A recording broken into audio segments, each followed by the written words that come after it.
The sun rises the color of a wound over the cracked earth of Osawa. What was once a village lush with cassava fields and the laughter of children is now a skeleton of itself, dry, hollow, haunted by the sound of wind moving through empty granaries. The river Omi runs through the heart of the village, but even it has receded, pulling back like an elder withdrawing a blessing. Its banks are cracked mud. Its center, a thin silver thread of water too shallow to sustain anything. An old woman carries an empty calabash from the river's edge, her spine bent not just by age but by grief. Children sit in the shade of a baobab with distended bellies and flies circling their lips. Men who were once farmers sit idle, their hose leaning against walls like abandoned prayers. The famine has entered its third month. The village chief, Abudu, a broad-shouldered man whose authority is worn now like a loose garment, stands on the raised platform of his compound staring at the river with calculating eyes, not grief, calculation. He is not suffering the way the others suffer. His compound still smells faintly of palm oil. Amid all of this, one figure moves with purpose through the dying village. Kofi, a lean, wiry fisherman of 40, with calloused hands, deep-set eyes that hold both sorrow and something unbreakable, walks the path to the river carrying his net over one shoulder and a clay pot sealed with beeswax in his other hand. He is not handsome in any conventional sense. His face is a map of hard weather. But there is something in the way he moves, deliberate, quiet, respectful, that separates him from the stillness of the suffering around him. He passes a mother nursing a child whose cry has no strength behind it. He stops. He reaches into the fold of his cloth and removes the last dried fish from his own pocket, the meal he had saved for himself, and places it gently in the woman's lap without looking at her face. She looks up. He is already walking again. At the river's edge, Kofi sets down his net and kneels. He places both palms flat on the cracked mud of the bank and closes his eyes. The air around him stills. Even the thin silver thread of the river seems to slow, to listen. 3 days before the opening image, the same river but slightly fuller, still depleted, but alive enough that its surface catches starlight. Kofi is alone.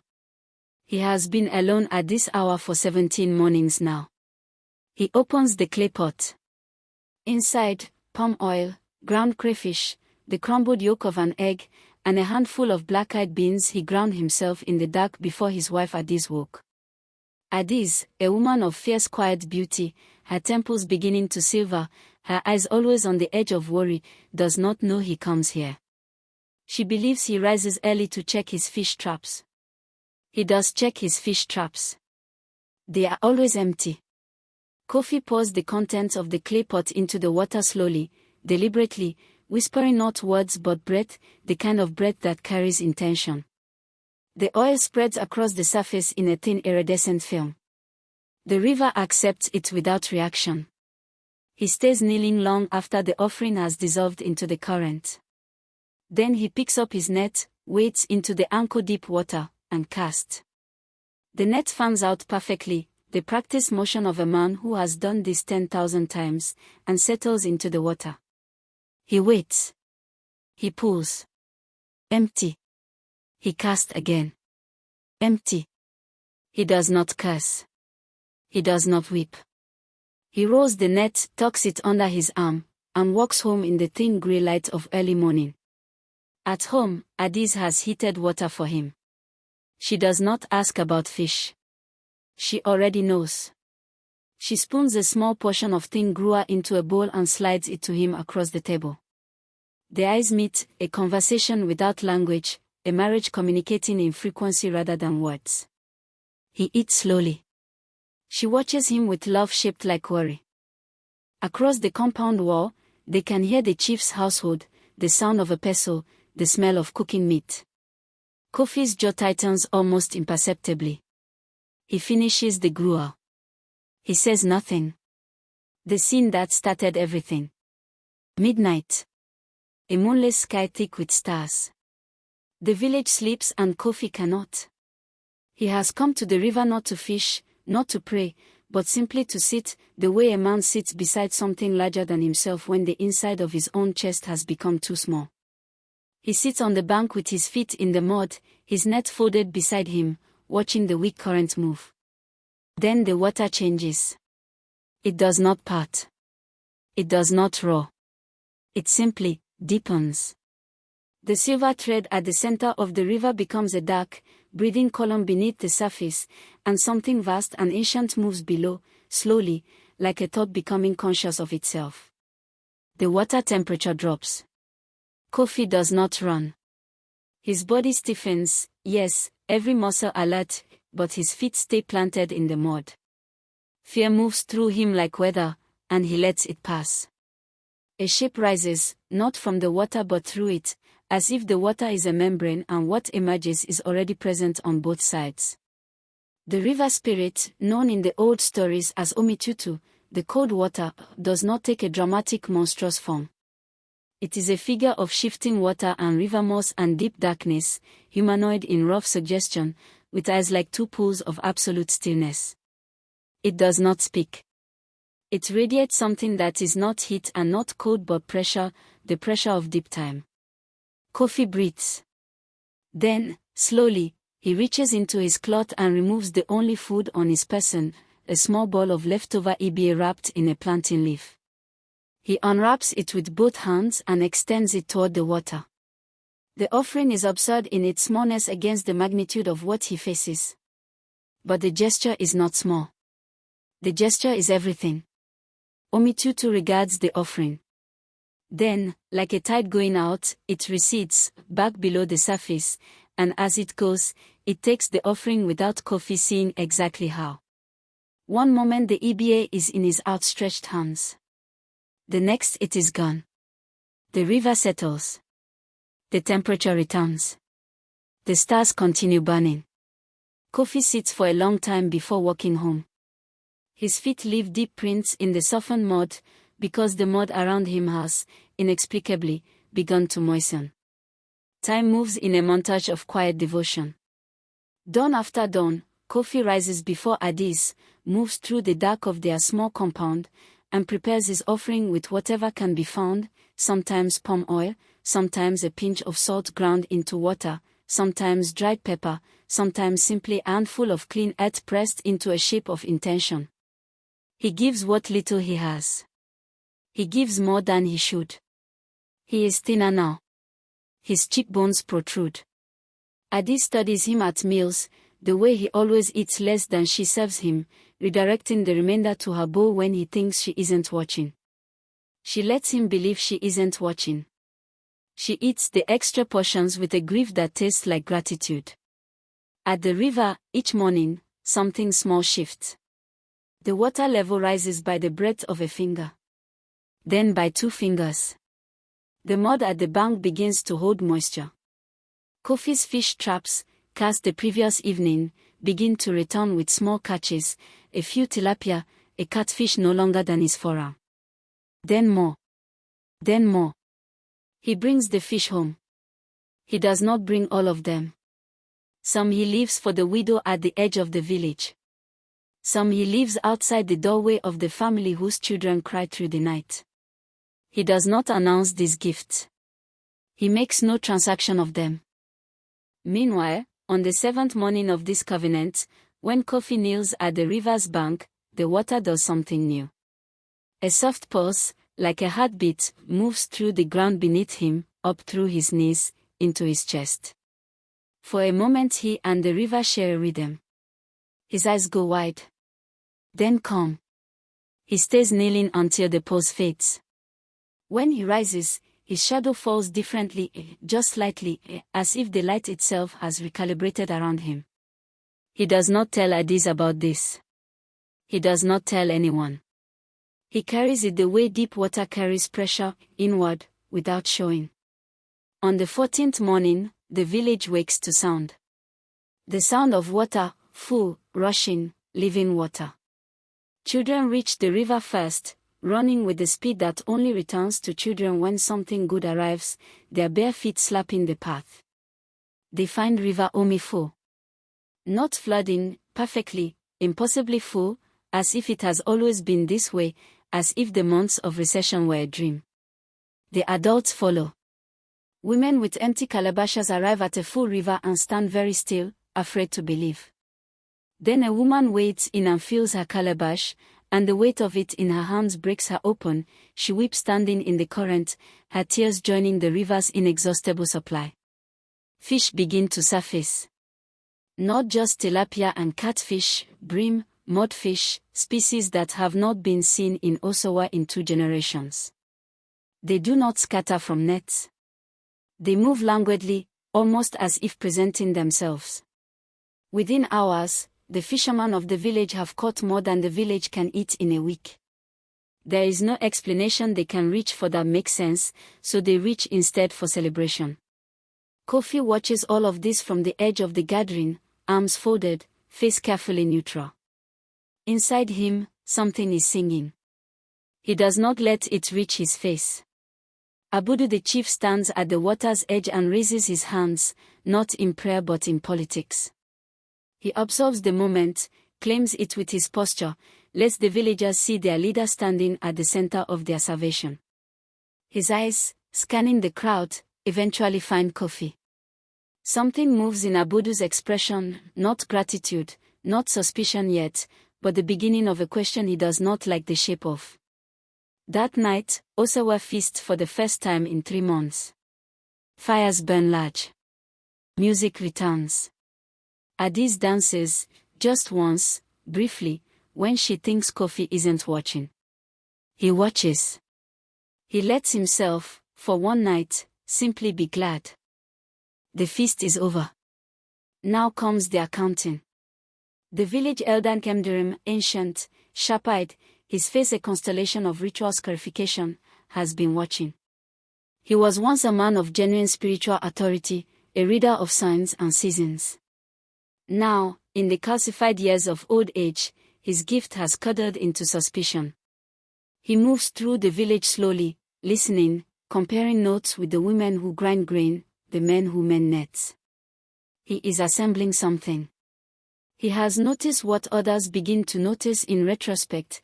The river returned not with rain, not after prayer to the ancestors as was the custom, not after the sacrifice the chief ordered. It returned the morning after Kofi was last seen walking to the bank before dawn. Nkemderem traces the pattern backwards, the gradual moistening of the mud, the fish arriving first to Kofi's traps, the river rising on the exact morning that Kofi returned home looking thinner than ever. The first whisper is small. A trader mentions to another trader that Kofi has been going to the river alone at strange hours. A woman recalls seeing him pour something into the water once, months ago. She had thought nothing of it then. Now she thinks something of it. The story grows as stories do when they have fear as fertilizer. Within a week, the whisper has a shape. Kofi has made a deal. Kofi has given something to someone. Kofi is not what he appears. Abudu hears the whisper and feeds it quietly, strategically, never with his own mouth. He has an instrument for this, his cousin Sigen, a man of loose morals and loyal greed, who moves through the village like water through cracks. Sigen drops words in the right places. He asks leading questions in the evening markets. He wonders aloud, always innocently, always publicly, why it is that Kofi's traps were the first to fill, why Kofi always knew when to fish, why Kofi never seemed to suffer quite the same way as everyone else. Adiz senses the atmosphere changing before it shows on any face. She catches a neighbor's eye sliding away from hers too quickly. She sees children steered from Kofi's path by mother's hands. She says nothing to Kofi yet. She watches, and her worry graduates into something harder. The accusation arrives not as a whisper but as a crowd. Kofi is at his net repair when Sigen appears, leading a procession of agitated villagers, 20, 30, more joining as they move through the square. The crowd's energy is that specific human electricity generated when fear has found a target and mistaken it for relief. They stop in front of Kofi's compound. Sigen points. Kofi looks up from his net slowly. He takes in the crowd, its size, its tenor. He sets his net down carefully on the ground, tucks the mending needle into his cloth, and stands. His posture does not collapse. His eyes do not flee. Abudu arrives last, as if discovering the situation by accident, his expression performing concern while his body language conducts the proceedings. He stands between Kofi and the crowd in a way that makes it look like protection while actually framing Kofi as the accused. Objects are produced, a small clay pot found buried near Kofi's net trap, though Kofi does not recognize it, a piece of cloth with river clay on it that could be anyone's, the testimony of the woman who saw him pouring something in the water. Nkemdrim steps forward and performs a reading, chicken bones cast on a mat, his ancient hands trembling, his eyes showing not the clarity of genuine divination but the satisfaction of a conclusion already reached. The bones, Nkemdrim announces, confirm the presence of that covenant. The community agrees with the urgency of people who need to agree. The word is spoken clearly, publicly, for the first time. Witchcraft. It moves through the crowd like a current. Kofi stands still through all of it. His stillness is not weakness, it is the stillness of a man who has touched something real and knows the difference between that and performance. He looks at Abudu. Abudu meets his gaze only briefly before turning to address the crowd with practiced authority. Adis pushes through the crowd and stands beside her husband. Her body is shaking. Her eyes are dry fire. She reaches for his hand and takes it, and the two of them stand against the current of 30 frightened faces. The pronouncement from Abudu is swift: Kofi is to be confined to his compound. He is to be brought to formal judgment at the next moon. He is not to approach the river. The crowd disperses with the relief of action taken, consequences assigned, order restored. Several people refuse to meet Kofi's eyes as they go. The compound at night is a box of silence and held breath. Kofi sits in the courtyard under the open sky, unable to sleep. Adis brings him water and sits beside him on the mat without touching him, near enough that the warmth of her passes between them. The village outside their walls is quiet in a way that is not peace. It is the quiet of people performing normalcy around the wound. Kofi is not broken by this. But he is changed by it. Something has shifted in his chest, a kind of calcification forming around the tenderness he has moved through the world with. He presses his palms flat to the earth of his compound and feels nothing. The pause he felt at the river's bank does not reach him here. He is cut off from it, and the absence is a physical thing, like losing a sense. Adis, when Kofi finally sleeps, remains awake. She moves to the compound's entrance and sits with her back against the door, not guard exactly, but witness. In the dim lantern light, her face is a study in the kind of love that has gone past tenderness into something structural, load-bearing, architectural. During the day, Kofi watches through the gap in the compound gate as the village moves. He sees Sigen distributing extra fish from the river with the expansive generosity of a man who has acquired something that was not his. He sees Nkemdrim being consulted by families who previously would not have sought his counsel. The accusation has restored the old man's authority. He sees Abudu's compound, where the smell of cooking meat is now accompanied by the sound of visitors coming and going at all hours. On the third day of confinement, something begins to change at the river. Kofi cannot see it, but Adis can from the compound's upper platform. The level has dropped perceptibly. Just by a finger's breadth. But she sees it. On the 5th day, 2 fingers. On the 7th day, children come home from the river with empty calabashes. The river is receding again. What filled in a single miraculous night is living by slow terrible increments. The village does not understand this.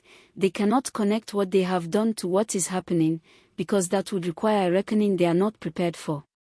Instead, they interpret the recession as confirmation. Kofi's confinement has broken something, disrupted a dark arrangement. This logic moves through Osawa like smoke. At the river's bank, no one comes to feed the water. Omitutu stars in the deep.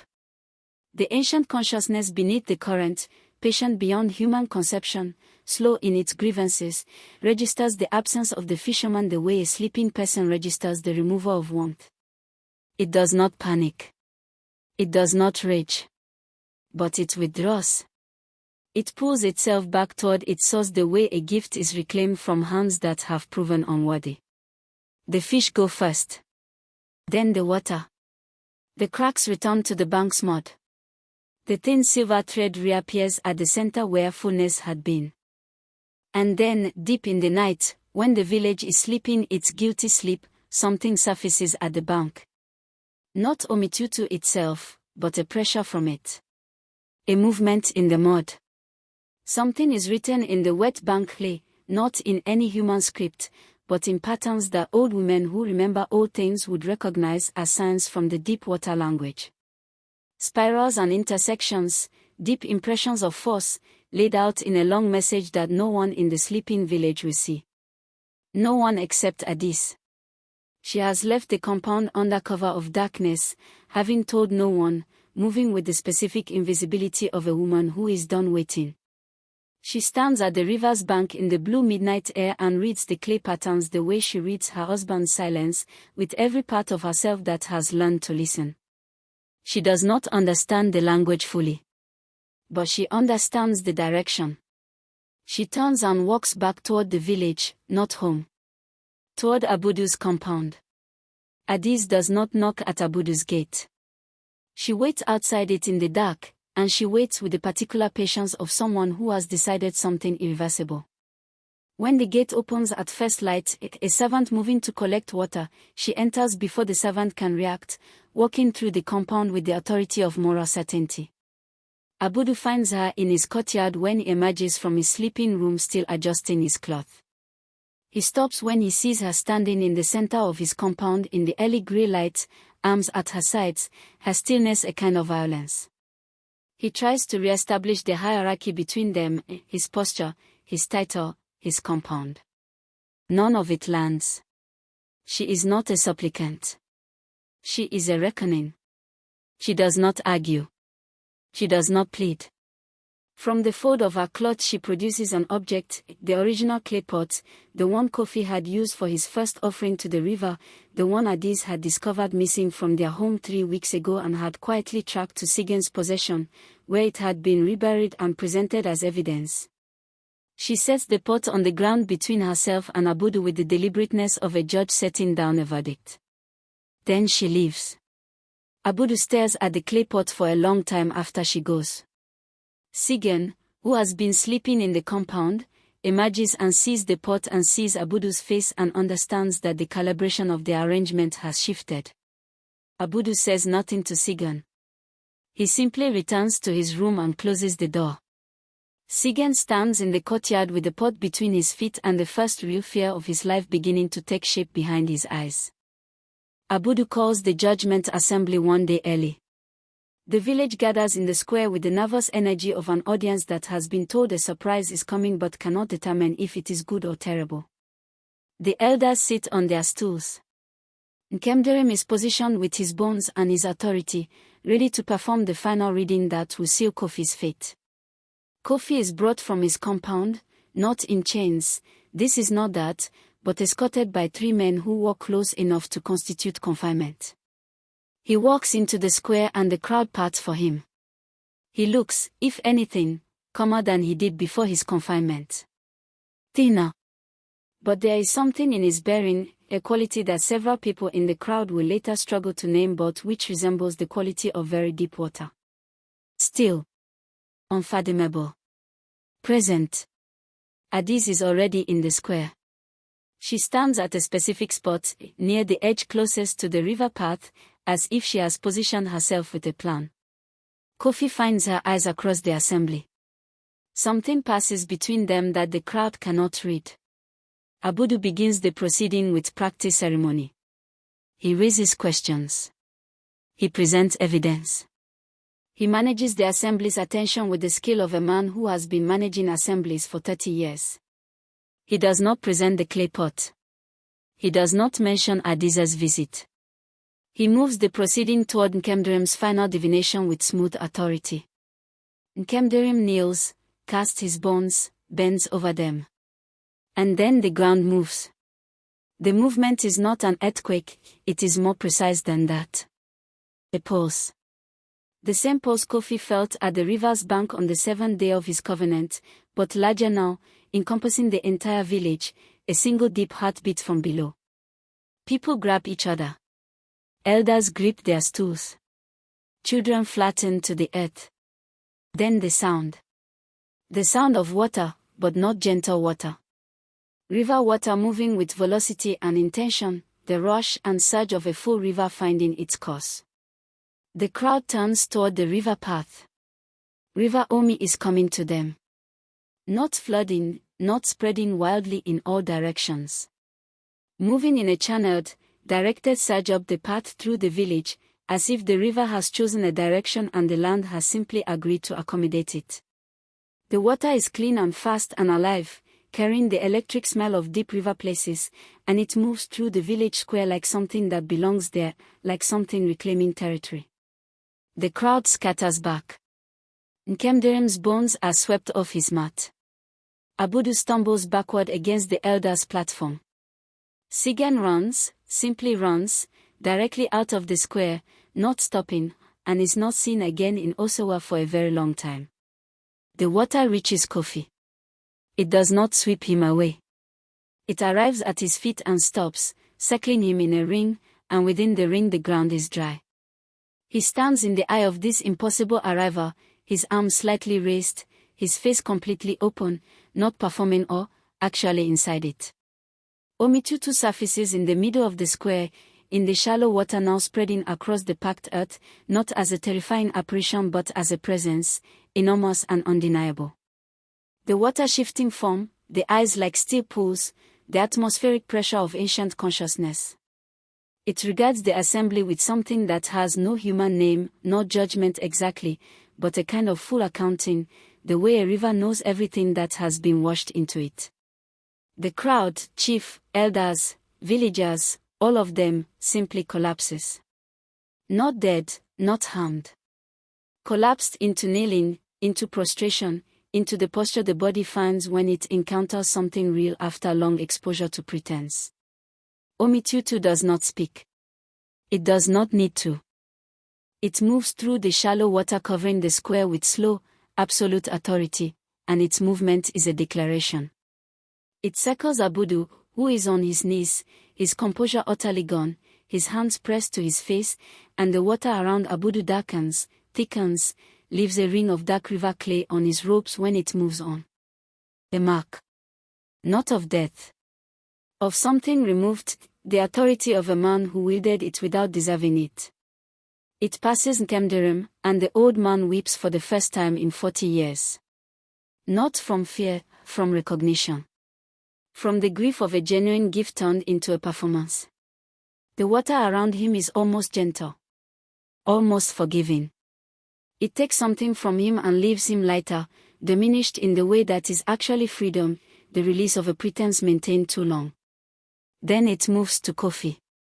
It stands before him, this fisherman of lean frame and calloused hands, this man who gave Ibie to a river god and didn't run, and from within its shifting, water-formed presence it extends something. Not an object. A quality. A pressure that enters Kofi through his chest, through his palms, through the soles of his feet on the water-covered earth. It moves through him the way the river's pulse moved through him that seventh morning, but enormous now, permanent, a root system being established. Kofi's back straightens. His eyes go still. The circles of darkness at his pupils seem to deepen, as if they now contain more depth than before. His hands, the fisherman's hands, glow briefly with the iridescence of river surface in early light, and then the glow settles into his skin as if absorbed. He is marked. Not visibly to everyone, but the people in the square feel the change in the air around him the way they feel the change when a storm has decided to go somewhere else. There is a new weight to him, a specific gravity. He is still Kofi. He is also something more. The river has chosen its protector, and the choice is irreversible. Adiz watches this. Her shaking has stopped. Her eyes are streaming, silently, continuously, not from grief but from the vindication of having believed in something she couldn't prove, for longer than it was comfortable to believe. The water has receded. The square is damp earth, catching the first morning light and throwing it back brighter than normal, the clay surface polished to a faint iridescence. The ring where Omitutu stood is still visible, a circle of darker earth, perfectly formed, as if drawn by a hand of enormous and careful patience. The village is quiet. Not the quiet of before, not guilty quiet, not afraid quiet. The quiet of a community that has been through something and not yet found language for it. People move through the morning doing necessary things, drawing water from the now full river, building cooking fires, tending to animals, but there is a deliberateness to their movements, a consciousness, as if each small act is being done with the awareness that it is being done. Abudu has not emerged from his compound. He will emerge by midday, older looking, his authority reduced to a functional minimum, his politics surviving only because governance requires something to hold its shape in the absence of legitimacy. He will not challenge Kofi again. He will spend his remaining years as chief being careful, which is not the same as being good, but is, at his age, the closest approximation available. Nkemdrem sits at the baobab tree at the village center and receives no one. He has asked that his stool of elder authority be left in his room. He will die within 2 seasons, not miserably, but honestly, which is the death he needed. People will mourn him with complicated feelings, which is the most real kind of mourning. Kofi is at the river. He kneels at the bank in the early morning light, the posture that began all of this, and prepares his offering. Palm oil, ground crayfish, black-eyed beans. Adis is beside him. She has known for some time now about the offerings, about the mornings, about all of it. She kneels beside him and adds to the clay pot a handful of ground pepper she has brought from home, her own contribution, her own covenant, entered freely and with full knowledge. They pour the offering together. There are 4 hands on the pot, tilting it toward the full, living water. The oil spreads across the surface in that iridescent film, familiar now, beloved, and the river accepts it the way the river has always accepted it. Without drama. With absolute certainty.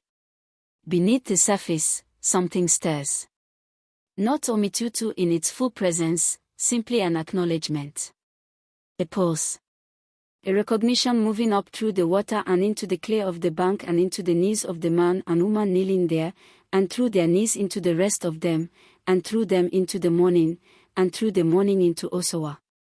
The village lives. The river is full.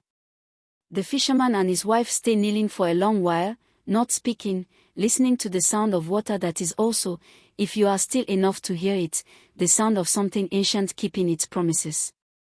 Time passes in the way that time passes in places where something real has happened, not erasing the past but building on top of it, each season's growth rooted in what the one before deposited in the soil. The river stays full through dry season in a way that the older villagers attribute to mercy and the younger ones accept as simply how the river is. The fish continue to run. The crops grow. Children born in the years following that morning are given names that reference water, Omi, Tutu, names that carry the memory of what happened without requiring explanation. Kofi moves through Osawa differently now.